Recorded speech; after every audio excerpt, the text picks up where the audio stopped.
Hello and welcome to another episode. It's been snowing around here, which is really making me want to be super lazy. I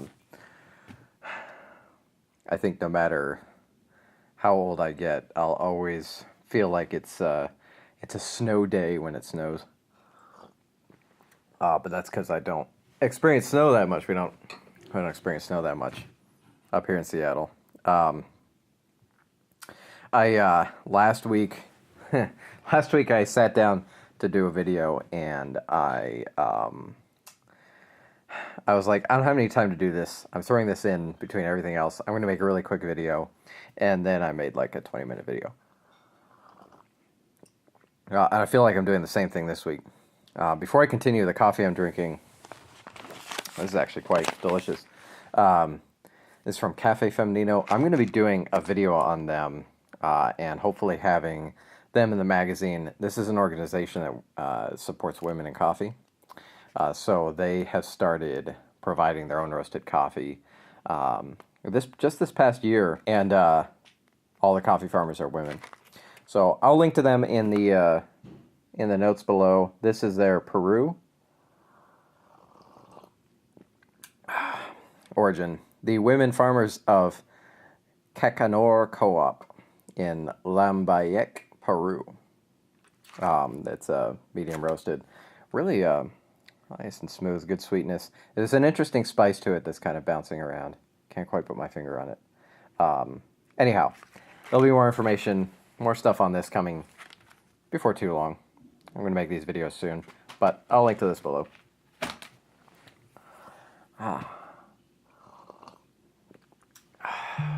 There's something about the snow which kind of makes the coffee just a little bit more satisfying. Maybe it's the cold. Maybe it's just the atmosphere. I don't know. One thing I wanted to touch on, which popped in my head this weekend, is this subject of water quality in your brewing, which always feels like kind of a challenging subject to make interesting. It's actually like super important and really hard to explain how it is, as important as it is, without you experiencing it.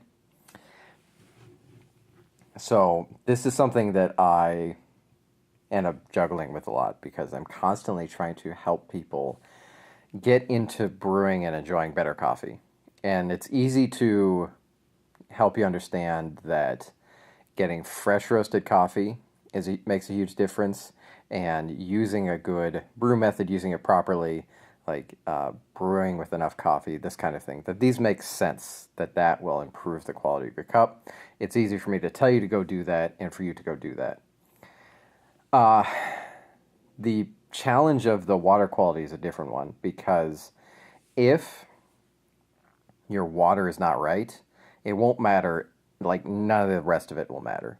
I think I mentioned this I might have even done this, like talked about this on A Cup of Joe in the past. I've certainly had, Jesse and I did a Coffee Lovers Radio episode about water quality, and this is one of the few episodes we did a video version of as well. Maybe the only one. That's on the channel. I'll link to that below. But let's say you're getting like some of the best, freshest coffee in the world. You're brewing it to perfection technically with the brew method. Like, you're following exact times. You've got like a super expensive coffee grinder, and it grinds the coffee perfectly, and everything looks like it's going well, and you taste it, and you taste nothing. Or maybe it tastes something, but it's not this glorious deliciousness that you thought. Almost absolutely certainly it's because of the water. When you're brewing coffee, like, the process of actual brewing is water is extracting the soluble compounds from the roasted coffee, and what's making that possible is the minerals in the water. So the best example of how this works not at all is if you try brewing with distilled water, you're going to get a sour mess. Like the water will still pull some things out, but it does not brew a good cup of coffee. So that's like distilled water, which has nothing in it but water. On the flip side, if your water has too much of the right minerals, even, you'll get a different level of pore extraction. And then there's the factor of water, which has other things in it, like chlorine, fluoride, this kind of thing, which you can get in tap water. That can really disrupt your brewing as well. My standard recommendation for people is brew with like just regular filtered water, like a charcoal filter, Brita, for example, that you put in the fridge. This seems to be a good standby solution. If you want to see, like as a test to see if you need to do something different with your water, you can get just kind of standard bottled water. And I've done this with just store branded, spring water, whatever it is.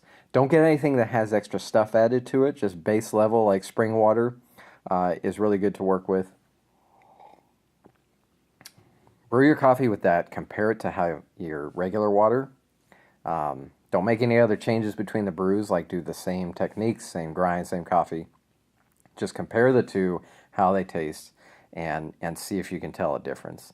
Your like this bottled spring water is gonna get you to I would say like 90% there to what supposedly perfect coffee brewing water can get you. If you don't really notice that much of a difference, then the water you're brewing with is fine. If you do notice a difference, then you may want to do things like filter your water, or possibly go the extreme route of crafting your own water for brewing, which sounds super, super nerdy. And I haven't really done this yet. I've played around with the product in the Coffee Lovers Radio episode. I mentioned we used a product called Third Wave Water, which is essentially a packet of minerals that you add to distilled water, and that creates the right balance of water for brewing. It does make a difference using specifically crafted water, but it is an extreme to go to in order to do your brewing. This is why I recommend just regular filtering. But if you want to get into it, it can be a fun project.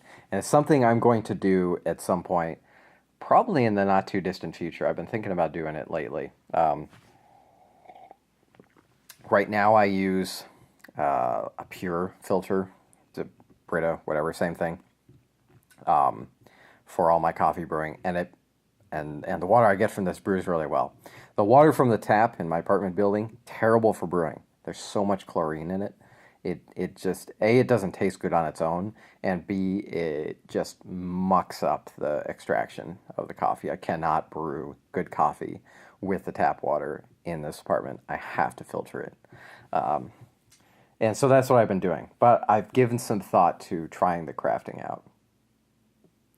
One of the reasons for maybe not doing that is, so when you craft your own water, what you're doing usually is creating two different bases using sodium bicarbonate and Epsom salt. And then you're mixing those two bases at different ratios within distilled water to create the proper balance. This means I have to acquire a lot of distilled water, probably in gallon format, which means a lot of more bottle consumption than I really want to do. If I were to super get into it, I would look at reusable bottles and then finding a place to get just refill that with distilled water. Because when you make your own water for brewing, you have to start with distilled or deionized water in one way or another. Completely clean water. Anyways, this all came up because this weekend I was brewing, not here, some really good coffee, some of Conduit's Westlake, And I could tell, like, I was getting a good cup of coffee with it, but I could tell that it was not quite as rich and sweet as it could be. And I knew that the water that I was using wasn't quite right either. There was some aspect to it that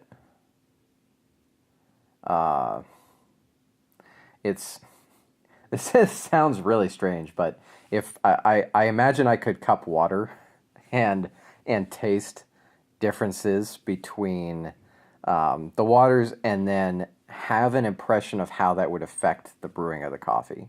Um, there was some kind of flatness to the water.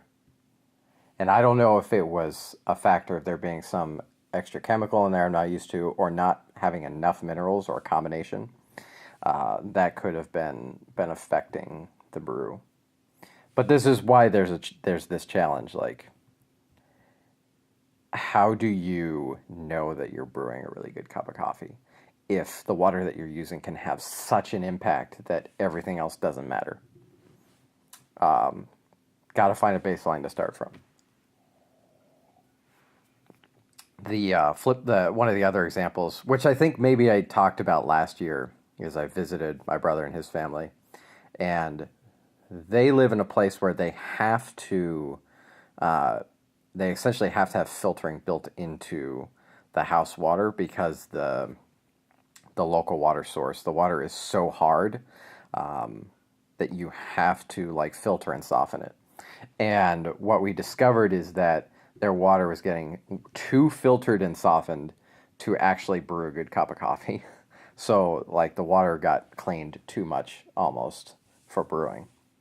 Well, definitely cleaned too much for brewing. We did some comparison with just bottled spring water, and it made an immediate improvement to the coffee brewing. Anyways, so that's some thoughts on the quality of your water when you're brewing coffee. I finished my cup of coffee, and again, that was Cafe Femenino's Peru. Um, One thing I did notice about this, and I might ask them a bit more about this kind of thing, it has a best by date on here instead of a roasted on, which I'm always a little hesitant towards. I do want to support them because of the work they're doing for women in coffee around the world. And the quality of the roast looks good, and the taste is good too. Um, I'm not sure when this was roasted or how old it is. It's a medium roast, and I could see like a little bit of oils on some of the beans, which suggests to me that this was roasted probably over a month ago, because it doesn't look dark enough to actually, like, when you get coffee past second crack, the oils in the coffee start to come out. And that's why when you're in the grocery store and you see like really dark roast and it looks just oily in the container, that's what's happening there. But you can also get oils coming out of the coffee if it's been sitting for a while since roasting. Um, but I think I mentioned this being sweet and having some kind of spice to it. Good coffee. I'll link to them below and talk about them more in the future. I'm just rambling at this point. So I'm going to get on with my day. Thank you so much for sitting with me this week. If you have any questions, please leave them below. I'll see you in the next one.